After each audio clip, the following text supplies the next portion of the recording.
السلام عليكم أعزائي المشاهدين، وحلقة جديدة والحديث عن مباريات الدوري المصري والمباراتين القادمتين للأهلي والزمالك. مباريات هتكون صعبة بالسهلة. الأهلي طبعا زي ما احنا عارفين هيواجه المصري البورسعيدي، والزمالك هيواجه الاتحاد السكندري. هنبدأ بموعد مباراة الزمالك اللي هتكون غدا إن شاء الله الساعة 7 مساء على قناة اون سبورت 1. مباراة مش هتكون سهلة لأن الزمالك متعثر في آخر مباراتين، هزيمة من أسوان وتعادل أمام الداخلية.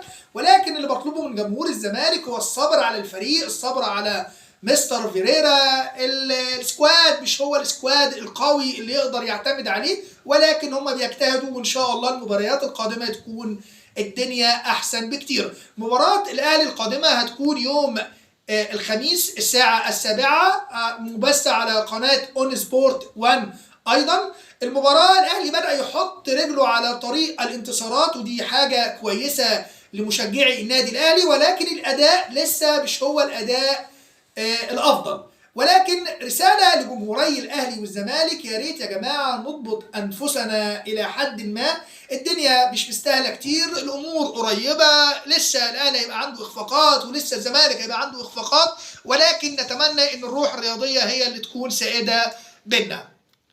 حلقتنا خلصت. أتمنى دعمنا في القناة بالاشتراك وتفعيل زر الجرس ليصلك كل جديد. السلام عليكم ورحمة الله وبركاته.